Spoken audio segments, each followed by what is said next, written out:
Hi, everyone, and welcome to our panel today. I'm Lanice Willis, Gifts and Decorative Accessories Editor-in-Chief. We're here with our very first episode of our new Retailer Playbook series. The first episode is Maximizing Your Social Media. So we're here today to talk a little bit about social media tips and tactics.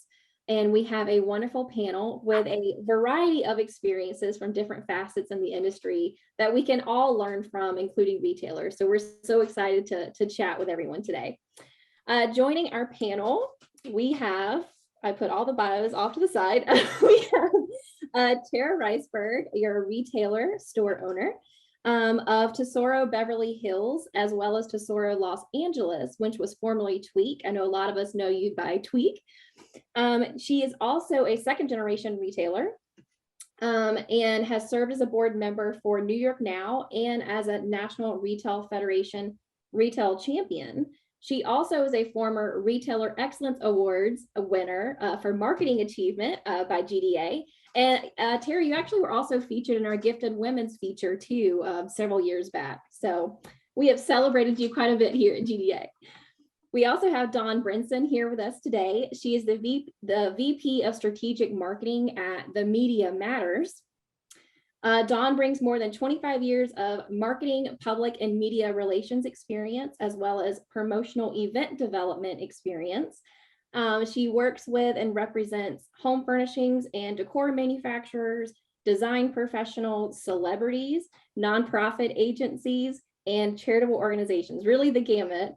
In all aspects of the realm, including branding, licensing, e-commerce, retail, B2B, consulting. So lots of great experience there, Dawn. We're so excited to have you here today.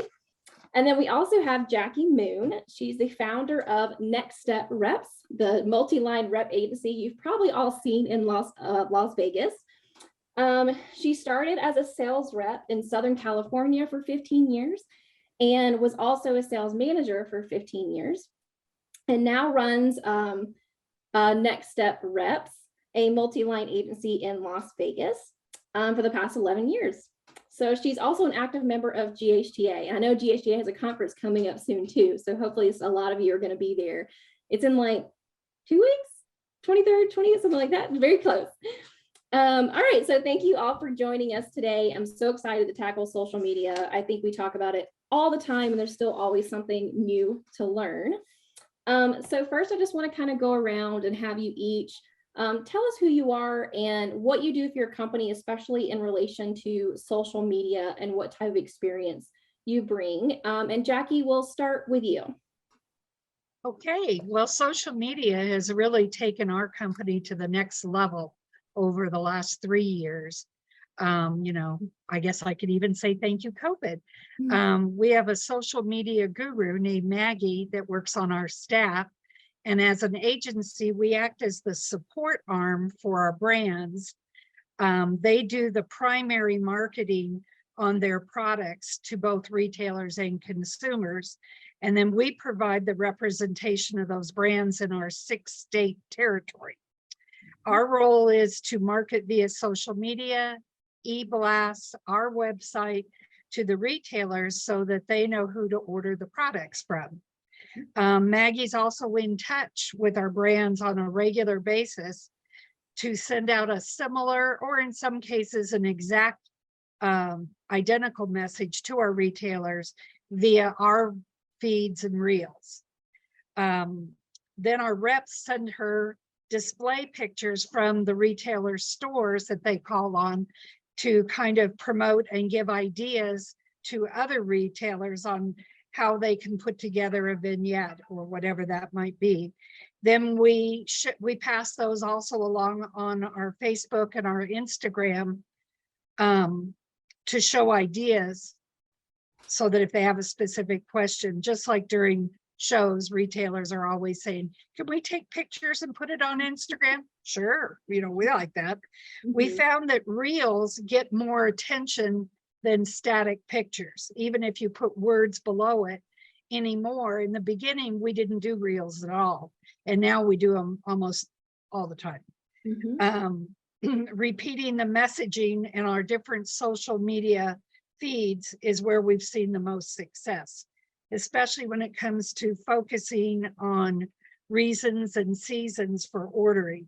Recently, as an example, we did a summer collage of outdoor grilling ideas and putting 4 different brands together and suggesting that the customers, the retailers, order a pre-pack from each to create their own vignette.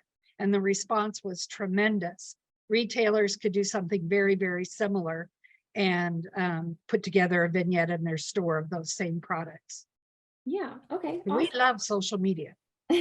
Well, and I was going to ask too, something I forgot to ask you all before this is also let us know which channels you're using. I know we're going to get deeper into that further in the webinar, but let me just say, I love that I asked for examples, and I didn't say from where every single one of you sent Instagram examples just for reference.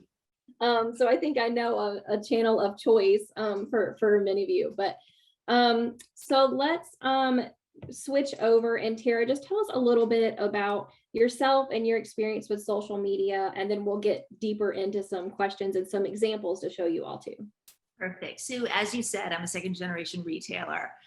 And in my years, like, I really see myself as a connector more than a retailer. And the relationship I have with my vendors is equally important to me as the relationship with my customers. So when I'm discovering product, I really feel like I'm the docent of my curation. And so it is a joy for me to share what I find.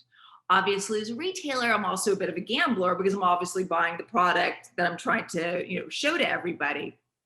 But from where my passion comes from is in celebrating the designers and artists and in celebrating how we bring joy to other people. So knowing that I have this retail philosophy, it makes it really easy for me to focus on how I want to present my shop and how I want to connect with people, because I want them to see the beauty that I see. Yeah. And when you're talking about, my favorite obviously is Instagram, but I'm also aware of my demographic. I'm 53. Most of my customers are around my age or maybe in their 30s. My Beverly Hills store, I have 70 and 80-year-olds who aren't on social media at all. So TikTok is not going to be my platform. I was about to say, what platform are they on? Right. So Facebook, not my platform. So again, when you know who your audience is and how you're trying to connect with them, I think that dictates where you're going to put your energy and where that's going to flow. Yeah, absolutely. And then Dawn, really quickly, tell us about yourself and how your experience in social media and benefiting businesses. Sure. Our company, it obviously is a full service marketing agency. And so we look at things in a holistic fashion. How do we create the kinds of marketing communication platforms so that our clients can reach the audience that they want to reach and also achieve their goals? And that's a really interesting conundrum because most people don't know what their social media goals are or why they're really doing it. Oftentimes they'll say, oh, my goal is to get to 1,000 followers. Well, I would push back and say, no, that's really not the first goal. We're talking about authenticity. And I know Tara and Jackie will talk a bit about that too. It's about creating communications. It's a great platform for storytelling. And like the others, Instagram seems to be the primary platform for most of our clients because we are in a visual medium. I mean, we're showing product, we're showing things, we're showing how people interact with those. So Instagram is a great platform, but because we have all kinds of businesses under our umbrella, we also deal with Facebook. LinkedIn has become big again in a number of different areas. TikTok is one of the few places where you can still go viral. So that's getting some attention, and we still use Twitter. So there are a lot of different ways to use it. I love it. Well, let's circle back. Jackie, I know you kind of dug into this a little bit already, but you have a unique perspective because as a sales rep agency, you guys have your own brand, but then you also have all of these different brands that you're representing. Right. And I imagine retailers are a little bit like that too, because they have their own brand, but then they also can use content from other brands. So I'm interested to hear a little bit more about Do different brands feed into your social media, or are you specifically crafting your own Instagram feed? Just tell us a little bit about, how you Yeah. guys run your social channels with that in mind, that you're your own brand and you're also repping lots of different other brands. Well, ultimately, we want to drive retailers to us because we're B2B, we're not B2C.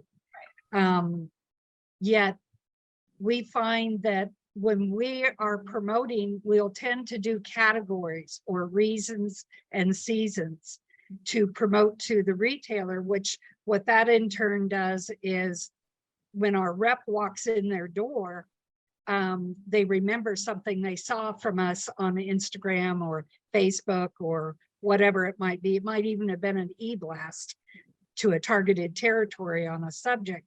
And then that makes it easier for us as our own brand, for our reps to walk in and start a conversation, like, so tell me, who are these lines again that you do for stocking stuffers, as an example?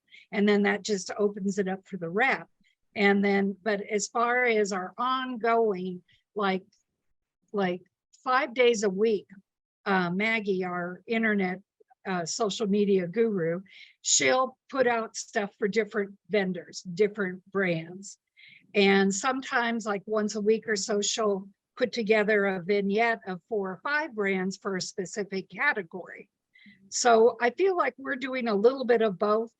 Ultimately, we want to promote ourselves, but in order to promote ourselves and be successful, we've got to promote our brands. Right. But yet we have to take a back seat to whatever the vendor is promoting of themselves. Right. So we want to be their support arm. Okay. Does that make sense? Yes. And then you sent a couple examples. Do you want to kind of go through them now? Sure. I'll share my screen. Hopefully, I know it lags a little bit. And I'm a little out of order, but this should be fine. And then let me know when you can see it. Because you sent a screenshot of a post that you've made about a new product announcement. You have 2 right. Here. Whenever we introduce a new line, we always send it out via Facebook, Instagram, e-blast, various different ways. This is when we added Swig a couple months ago. It kind of gives the retailer an idea of the different types of products that they have, that they offer, and it encourages them to reach out to their rep. And then it also adds, when the rep walks in the door and said, hey, we just picked up Swig, they can say, oh yeah, I saw that on social media. And then the picture to the right of that is actually a reel that's my sales manager, Wendy. And every day during market, we start out with day 1, day 2, whatever. And she focuses like 30 seconds on a specific brand. Like in this case, it was the summer show and she was doing Ellie Rose. And she basically shows the benefits on why they'd want to add it to their store. And Ellie Rose was brand new. I mean, brand new to the industry. So that was really helpful to direct people to our showroom during show. Our end goal is always to have the brands that make our retailers successful. And if we can help them understand a brand new brand to the industry, then that's what we're there for. Absolutely. And I also loved, let's see if I can stop the pause here. We'll see. I also love that you mentioned, you post things as a way to start a conversation. And I think any brand can identify with that, even retailers as well, because you're posting something and that's obviously you want engagement online, but then you're giving them a conversation starter. It's like breaking the ice. If someone's a follower and they come into your showroom or your store, you kind of already have something to chat about. I will say, even when I first came on to GDA and we were doing videos, it helped me just network and meet people at shows, because I would have people flag me down, be like, oh, I saw you on this video, whatever, and then we'll chat about it. So it's an excellent conversation starter. I'm glad you brought that point up. Yes. And I remember the first time you came in our room, that was our conversation starter, was something we both had seen. Yeah. Well, Tara, I would love to hear a retailer's perspective. And I know you actually run several different Instagram channels, but we'll get into that later. Tell us a little bit about your experience with social media and how you use it for your store. And I know we have some Instagram examples for later, but Sure. It's funny, I live in Los Angeles where, people with Instagram followers have 120 million Instagram followers. there's a lot of competition in your area. Right. So I joke, I'm not a celebrity. I don't get paid to be pretty. Like, I don't need I don't worry about followers. What I worry about is connection. And, I'm an industry cheerleader. And when I walk a show, I always tell vendors, use Instagram to get to know your customers. So not only do I use Instagram to let everybody know how great I think my shop is, I ask my customers what their handle is. Because if I'm liking their content, they're seeing my store name. So I'm not bombarding them with e-blast to remind them to shop. I'm just saying, like, oh my gosh, your kids are so cute, or your holiday looks amazing. I want to hear the details when you're back in the shop. So I really use Instagram as a tool to stay in touch with people in a very passive way. Because when you look at your media, it's 7 a.m. when you wake up, or maybe you kind of doom scroll before bed, but you're relaxed and you don't feel this obligation that email gives you. Like, I just feel like there's enough email. I don't want to open one more email, but Instagram, it's a wonderful tool for connection. And also I use it for my notes. Like, if I'm walking a show, I will post from a show, and I share booth numbers. I share vendors with everybody because no one retailer keeps any vendor in business. So if I'm loving something like from Jackie's showroom, I want everybody to go to Jackie's showroom because I just saw swig bottles and you need to know about swig bottles. Mm-hmm. We only help each other through connection. So with my business, being a second generation retailer, inherited my mother's store in my 30s, did not want it, wanted to do my own thing and prove I could do it from scratch. And after my mom passed away, Fred Siegel came to me to do a gift department for their store, and I brought back my mom's brand. And then my landlord in Beverly Hills said, hey, I created space for you, put your mom's store back on the block. So now all of a sudden I have 2 out of 3 stores with my mother's brand name. My store tweak does not align. My website is bestgiftstoreever.com because nobody Googles the worst gift store. And so I needed to come up with a way to make it all make sense. So putting my ego aside in my 50s, glad to rename my business to Soro. But my LA location is more like MoMA. My Beverly Hills location is more like the home department of Bergdorf's. So I technically have 2 different store brand concepts operating under one umbrella. So where that gets confusing, I have now split into multiple Instagram channels. So formerly Tweak, Best Gift Store Ever, is really my current playful, all my energy really flows to that in terms of connecting with people. Tesoro Beverly Hills channel really is my mood board. Like, I love looking at interior design and travel sites. So that that feed for me is filled with things, aspirational living, and what drives my curation, what inspires my curation in Beverly Hills. I love to write. So I have Tara Reisberg as a handle, which is really where I write stories. And then of course I have the one for my dog, but the energy really flows to the main one.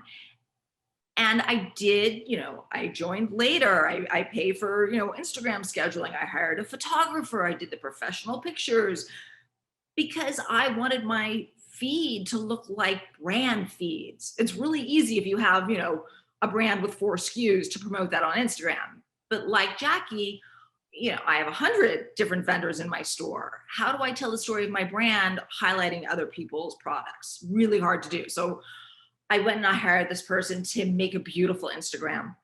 And I'm going to share really quickly, because you sent some pictures of your Instagram feed when you had that photographer and how beautiful everything looked. Very neat and organized, but colorful. Right. Thank you. So beautiful, yet the engagement I was getting, very few likes. People were not engaging with this. So why am I paying somebody to present me in this way, which really isn't authentically me.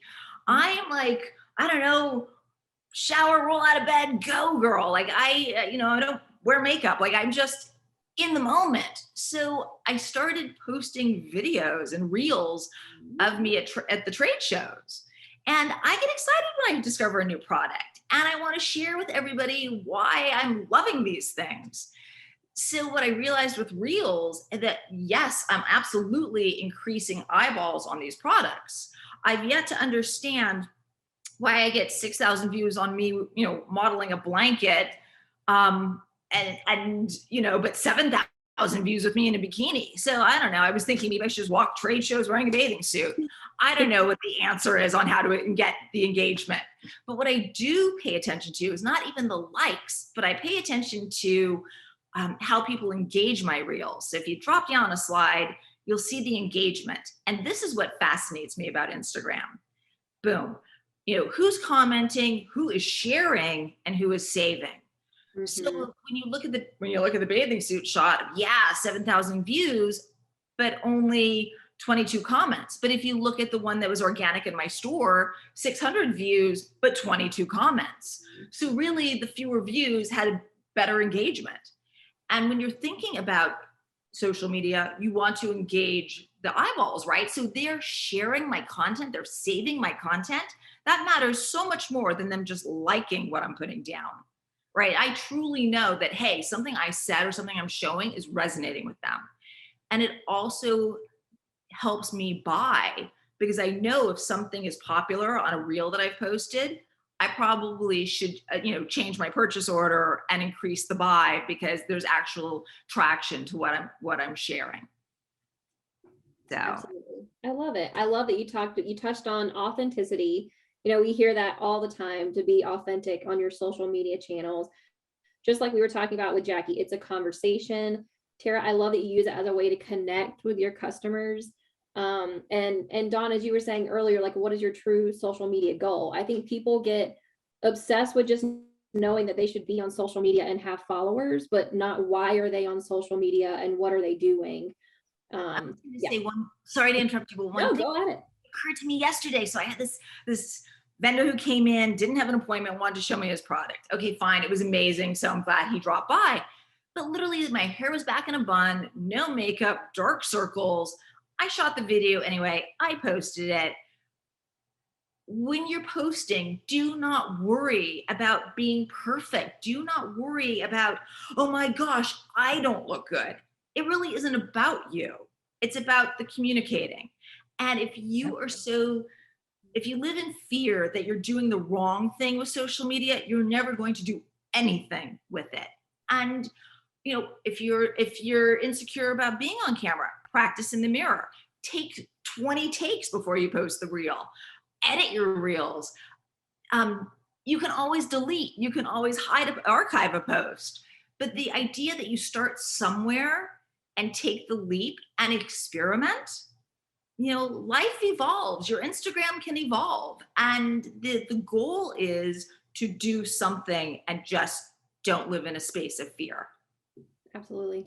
Yeah. And I've heard that feedback too, where retailers are like, well, I just don't want to be the one on camera, or I'm like afraid to, figure it out. It is scary, but you do get better at it and you do get used to it, Even with our videos, I shared like the very first video me and my team did with the team like 6 years ago. And I was like, oh my God, look at how nervous and uptight we all are. But you get better at it. Practice makes it better, 100%.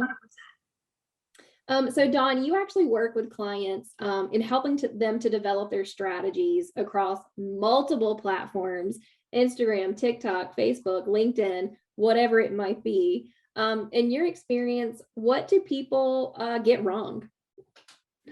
Well, I'll start with one of the things that Tara said, and I truly believe this. The thing that most people get wrong is that they just don't do it. They sit around trying to figure out, okay, what am I going to say? How am I going to say it? How's it going to look in the grid? When am I going to post a reel? Oh my God, I can't post a reel because all of a sudden the lighting isn't right and I don't know where to put the camera and I can't hold it here. And, all of those sorts of things, or I have to wait until it's right. I have to know everything is right. And unfortunately, you're going to get left behind. That's just the nature of social media at this point. The platforms move quickly, they change often. And so if you're not trying something, then you're simply being left in the dust. And one of the things that I do a lot of consumer research for my clients. And one of the things that comes up again and again and again is that people who are on social media really give others the benefit of the doubt when they're trying something new, when they're trying something different.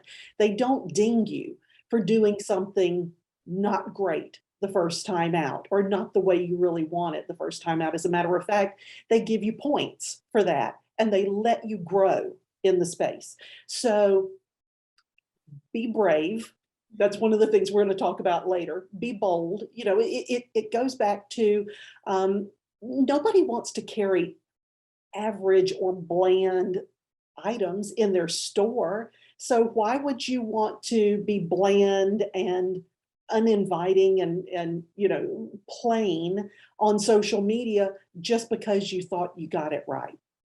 The other thing I want to mention is we always tell our clients, regardless of where they are in the category, whether they are retailers or whether they're manufacturers or they're designers or they're associations, whatever it is, people don't really buy product. They buy from people they like. They buy from people that they trust. They buy based on a relationship. So showing beautiful items in a grid over and over and over again and talking about, okay, this one just arrived and it's $20.75. And then there's this one, and then there's this one. You may be thinking, oh, I'm really selling my product out here and people are really paying attention. Sorry, folks, they're really not. It gets to be boring. That's what this thumb does. You just roll past it. I say, really treat yourself as, oh, excuse me, I thought I had everything turned off. Really be authentic in who you are. If your store is a little quirky and different, show that. Show the people behind the scenes. Show what's going on. Talk to people. These are not just pretty picture platforms. These are channels of communication, and communication is developing relationship.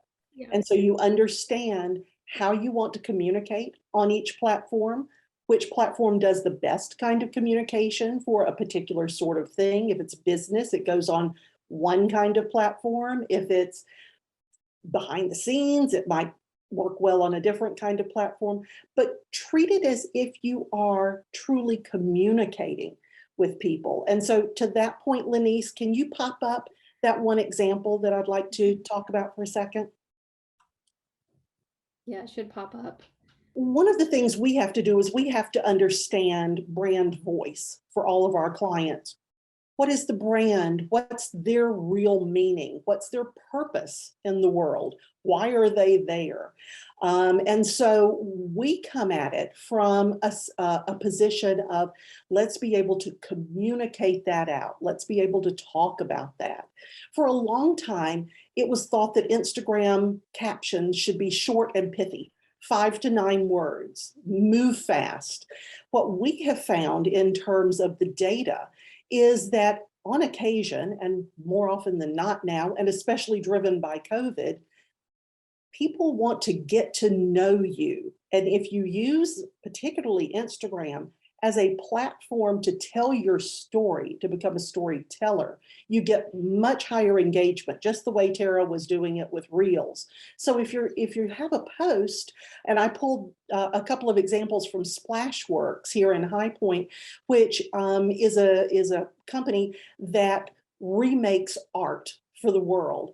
They take original art and create everything from panels to acoustic tiles to pillows, etc. out of it. But they regularly have this nice communication that explains who they are. And I don't know if you can see it, but the first sentence of what they say explains exactly who they are. At Splashworks, we always start with art. And then they tell the story of that. And I think you can jump to the second one and we'll see a consistency here as well.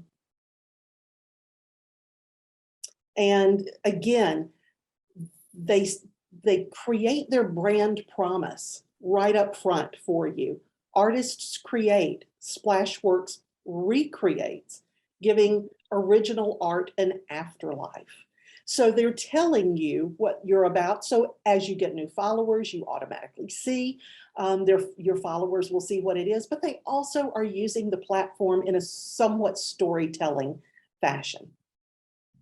Absolutely. And I know this is just a little simple screenshot of it and you can't see the full thing, but even just in these examples, you can see people commenting and writing back and forth and giving compliments and having some really nice engagement. Absolutely. Okay. Well, and to both Dawn and Tara's point, you know, communication, that's huge, but also getting to know them on not just trying to sell to them all the time, on a more personal level. I had an example of an account that came in to our showroom for the first time, and she kind of looked around and she thought, oh, I don't know if that's for my store or not. But yet she was on our social media. And so 6 months later, she came in again and bought like 9 different brands and sought me out to say, you know, if you wouldn't have put on Instagram examples of stores that are just like me selling this particular product, I don't know that I would have ever bought it. And it's been one of the best decisions I made.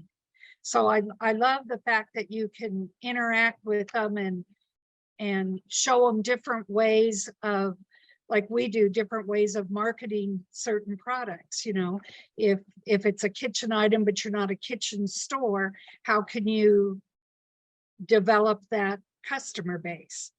And it communication. Yeah.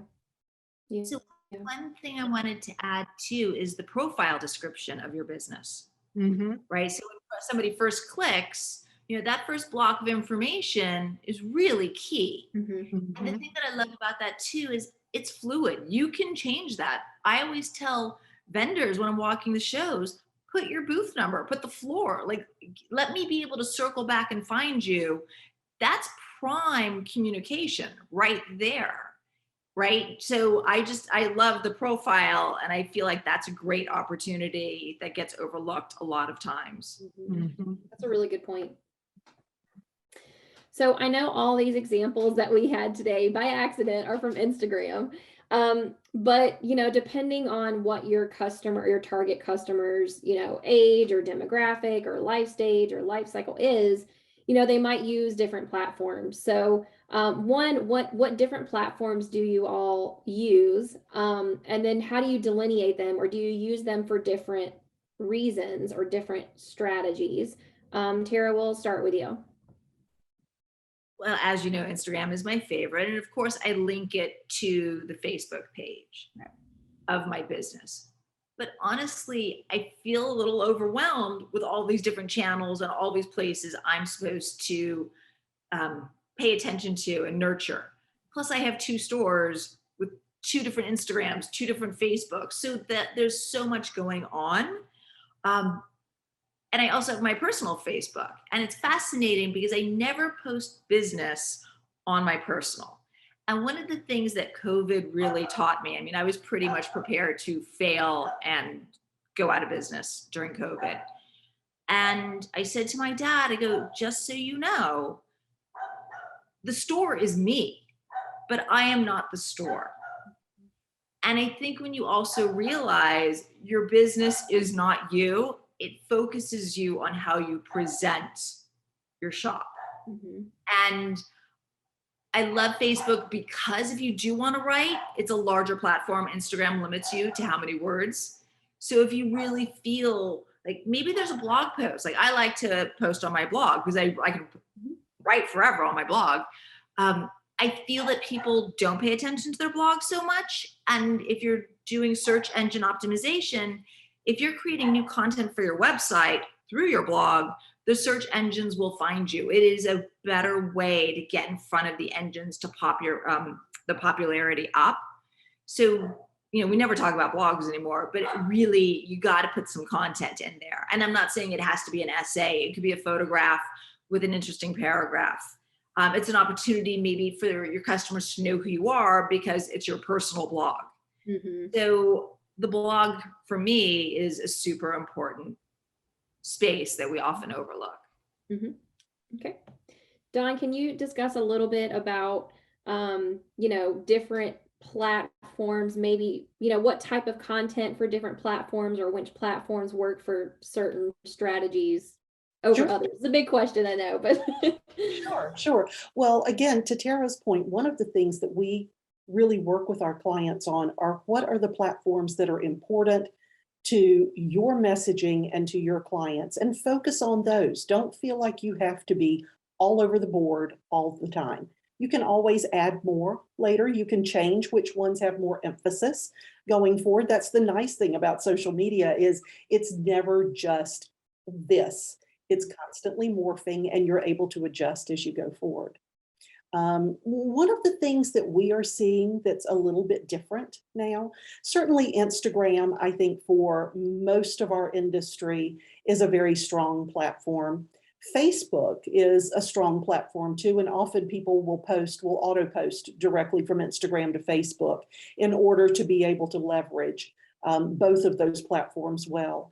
And then you can also use Facebook for things that are not really as visually driven or that fit in the grid or that sort of thing. You can post over onto Facebook for that. So it again, if those are the two platforms that really work for your clientele, then use those and leverage them back and forth. TikTok has not been a big platform until recently for home furnishings and home decor and gifts and that sort of thing. And people kept saying, oh, TikTok's just for young kids. It's just the latest dance challenge or whatever it is. Deep research really shows that while TikTok users, in terms of those who are posting quite often on TikTok, do range a little bit younger, there is a whole host of older, and by older folks, I mean those of us who are not 21 anymore or younger, who are on TikTok because, one, they're the parents or the grandparents or the aunts and uncles of those younger people. They may not be engaging as a post, but they are, or as a video, but they are watching and they are scrolling and they are seeing what's out there. And those could very well be your key audience. So you want to be careful not to discard a platform just because it generally has a demographic that doesn't fit what you are. Do a little deeper research into it and see where it goes. LinkedIn has, as I mentioned before, has really had a resurgence lately.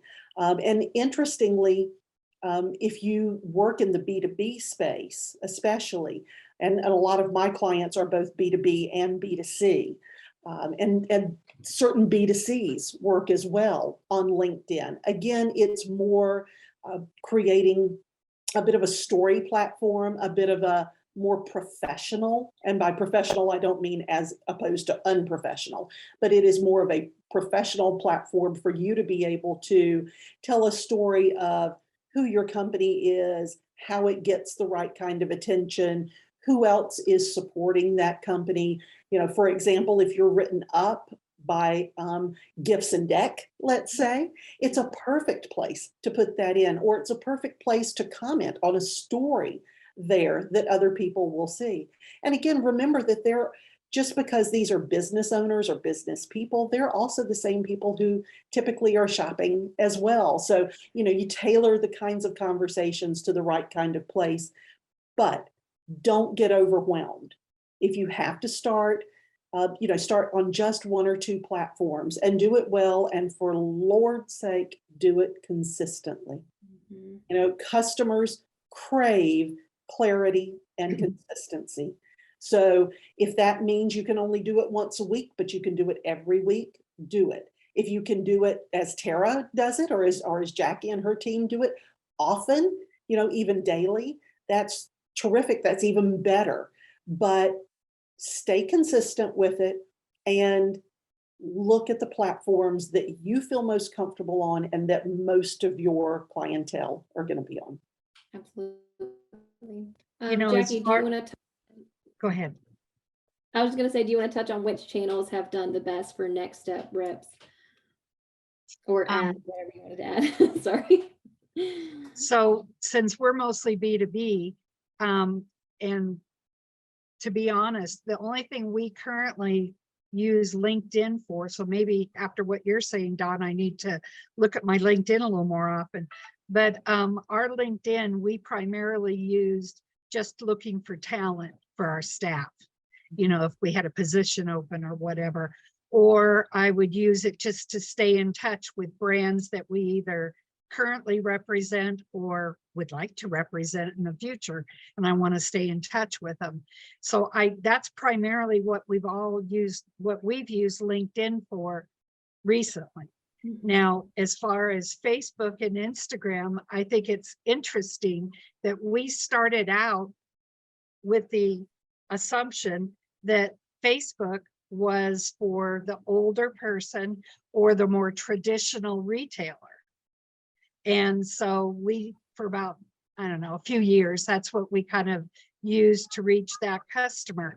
And then Instagram, we used to primarily reach more trendy retailers or that sort of thing. Like we'd post a Happy Thanksgiving on Facebook, but we wouldn't post it on Instagram.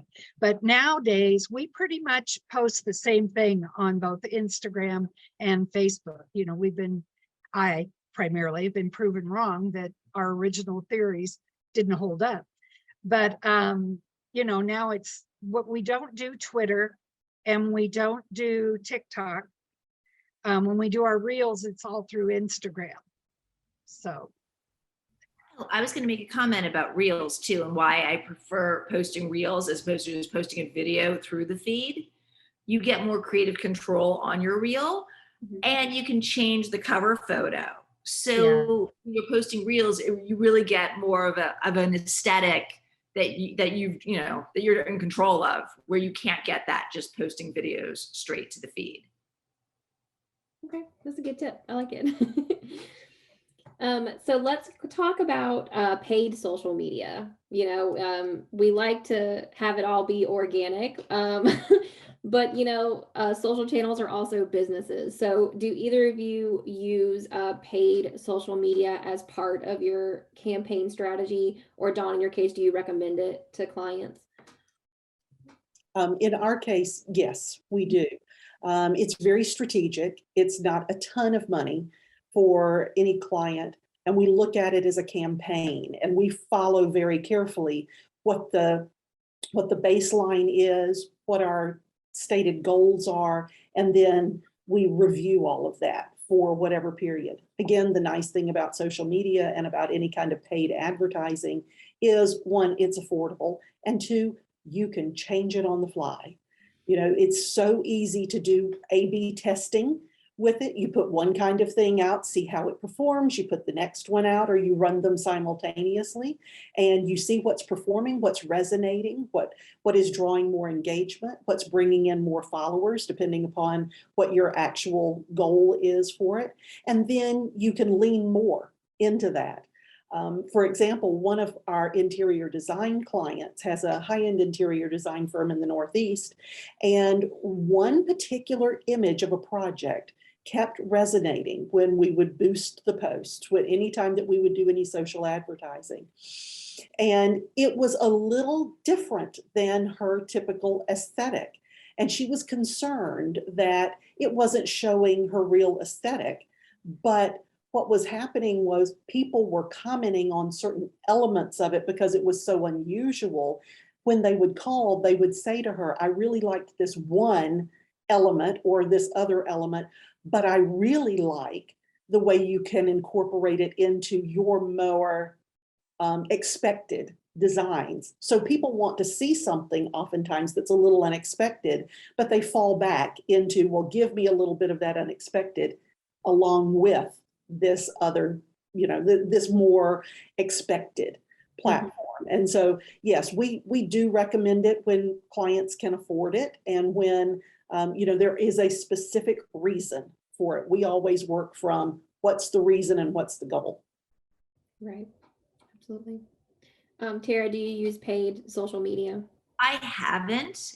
And, my first thought was, I don't want to just give money to Facebook, which I still feel that way about. But I also kind of I'm probably not the best retailer because I care more about the people than I do actually than selling my product, which doesn't make sense. I've been in business as long as I have. So this idea that I'm supposed to pay to promote a product to sell, which then means I'm going to get online sales, which then means I'm going to have to spend 20 minutes to pack and ship a product that costs $30. I can't wrap my head around promoting to send stuff. Like, I want somebody in my store. If I could figure out how those promotions would drive business to my store and not necessarily my site, then I would do it 100%. And now that I'm discovering that my reels are becoming, I'm not going to say successful, but more engaging, I could then maybe see me doing more videos in store about the products that I already have. And, I'm kind of known for what I discover before it hits the store. So now I'm shifting my strategy, and you're going to start seeing me going through my store saying, oh my gosh, this is amazing. This is why it's in my store. And maybe then I will start paying to promote it. Okay. So Tara, do you do like Facebook Live events in your store? You I don't? don't. I've never used Facebook Live. And it's funny because I see my friends when they're posting and doing theirs. And honestly, I never tune in. And I also just feel like, in terms of just, we're all busy adulting.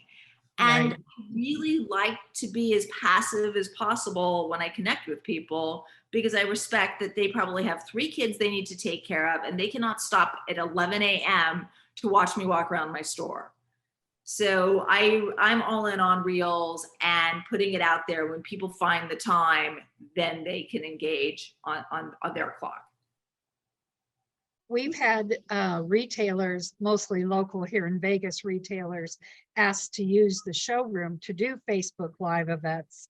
We did one on clothing one time. We have maybe 5 different clothing, accessory, fashion kind of lines. And we did one that was actually their most successful. The retailer did it on CBD.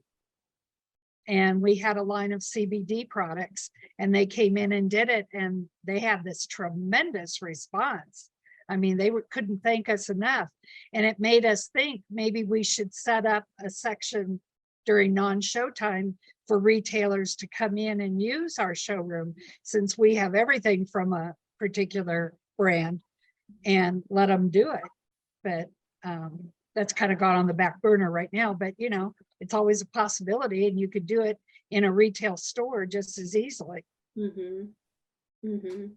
That's really cool. And that's a good idea too. I mean, I don't know if all rep agencies or vendors are going to be like, sure, do a lot of live videos in my store. I mean, in my showroom during market, because it's like, maybe just place your order and get out. I don't know. But Although this is non-show time. Okay. I was gonna say, because that is a really cool idea though. I know we've done some live videos in showrooms just to kind of show off what we're seeing. But it is a good idea. Like, that's new content for retailers. If you're doing something kind of like Tara, we were saying, oh, this is the cool things that I'm finding, I'm thinking about bringing this into my store, and just sort of include your customers in that sort of background process. But I also know you'd have to really work with the vendor or rep group to make sure you're not disturbing. I don't know if you can comment, Tara, how you do it to be a little less intrusive, maybe. I don't know. Well, I mean, I think at this point, a lot of people at the shows know me, and they know I'm wacky, and they actually are pretty blown away if I'm like, can I do a video on your product? No one's ever said no, right? And it's content that I'm creating that they can then forward and use for themselves. And I don't fake how I feel about something. If I'm going to video it, I'm all in, and I believe in that product. And I think when I do my videos, You see that, you feel it. Like, I'm not performing. It is legit. I love this. And you know what? This has always been my life. If you don't ask, you're already at no. So there's no harm in asking if you could use Jackie's showroom, right? And you know what? Honestly, your rep should be your friend. So I should be able to say like, hey, nice to meet you. I'm Tara. Da, da, da, da. Hey, Jackie, I love your showroom. Would you be cool with this? So again, if the foundation of our business is relationships and friendship, I don't think don't be in fear. Ask, put it out there. And Jackie, I have to give you kudos for that, because you're beyond just allowing somebody to be in that showroom. It gives them a terrific gift, because oftentimes we have people who say, you know, people are coming in and out of my shop. I can't do it there. There's background noise. There's all those things. If they can pop over and spend a little bit of time in your space off market time and do something like that, and even to the point of saying, hey, folks, how would you feel if we carried this? Is this something that interests you? We like part of this line. What do you think about it? One, you've solved a problem for them by giving them a space that they don't have to feel like they have to dance around or do it at 9 o'clock at night. And you've also given them the opportunity to create a mini focus group. So, I mean, that's astounding gift that really will reconnect you with your clients going forward. So that's terrific. Yeah, plus then we get the sale if the particular items they picked up, they don't currently stock, they've got to get them in stock. So it does benefit us eventually, but we did it primarily for local Las Vegas retailers that, you know, for all those reasons you just gave. It's too noisy. They don't have enough of that particular category in their store currently. You know, it gives them a chance to see, you know, try before they buy, so to speak. So it's worked. About 8 minutes left. So if anybody watching has a question for any of these ladies, you can just type it into the Q&A section, and we'll do our best to get to it. In the meantime, while you guys are thinking of questions, I have one. As far as now that we've kind of talked about everything in general, can everyone go around and give just your one best key piece of it, go-to advice for someone who's trying to maximize their business on their social media account? Dawn, we'll start with you. What's your one go-to advice? Can I have a semicolon between it, because there are two pieces of it, so I'm going to treat it like one answer. Just do it, and don't be afraid to hire a videographer. Oh, yeah. I like that. All right, Jackie. Mine would be something, I'm going to parrot something Dawn said earlier. To her point, consistency. I mean, if you could only do it once a week, then do it once a week, but be consistent about it. And then the other thing is be flexible. If something's not working, don't keep trying to force it. Be flexible, go to something different. Try something a little different. So 2 pieces of advice. I like that. For me, it's be authentic. You know, you don't have to be the best retailer, but you have to be the best version of yourself. And you need to celebrate what makes you special. I love that. I'm gonna check our little. Oh, someone's asked, what are your thoughts about Pinterest? Because we haven't really talked about Pinterest today. Anybody have any thoughts on Pinterest? You know, many of my clients do use Pinterest, and it used to be that they would use it almost as mood board or an inspiration board or those kinds of things. And their clients could do the same sort of thing. I think, you know, Pinterest is, and Tara mentioned SEO a little bit ago, Pinterest is a really big driver of SEO. So if you can use it, and if you have the time and the bandwidth to use it, I think that that can be really helpful, as long as you are using it smartly. Okay. In here. I do want to ask too, I think sometimes what's difficult about social media is just having inspiration for what to post. Can we chat a little bit about where inspiration for posts come from, because sometimes you just stare at the phone or the screen and go, what am I going to post today? So where can you get inspiration from types of content to post on your channels? For us, it's reasons and seasons. I mean, we're always trying to stay ahead and promoting our retailers to think about the next season or opportunity, category, whatever it might be. Okay. I mean, for me, it's about connecting to a product that I love. So I have a store filled with stuff that I love. Like, my advice would be just choose one thing. Right? Again, it's that sense of you just need to get going. You just need to do something, and don't be stymied by, I don't know what to do. It doesn't matter. Just choose something and talk about it and do it. And even if you don't have a videographer, it's funny because whenever I do my videos, I give, the vendor my phone and I'm like, here's the deal. You're going to start with me. We're going to talk with we're going to start on my face. Then you're going to follow my hands. And where my hands lead, that's where the camera goes. So we could talk about your products and then back to me to close. So if you have somebody in the shop working with you, that's kind of my direction for video is, human connection, product connection, back to the person. Okay. Dawn, what is some inspiration or some examples of content that's great, makes for great, good content? Well, okay. Again, it's kind of two things. One is plan ahead. Inspiration, when we're all creatives, or we're all very busy working in our environments. And so inspiration is not there at your fingertips all the time. You're going to wake up one day and you're going to go, I have nothing but my coffee cup here. What am I going to do? So if you have planned ahead a little bit, whether it's simply just writing down a few ideas that you thought that, oh, maybe in a week I can use some of these, or you go so deep as to, really start planning out your social media strategy and what's going to happen next, kind of thing. Any of that and in between, that fills in the gap when the inspiration just absolutely runs dry. And then again, to Tara's point and to Jackie's point, it's like people don't mind the simplicity of things sometimes too. You don't always have to be talking as if you were trying to sell something to somebody.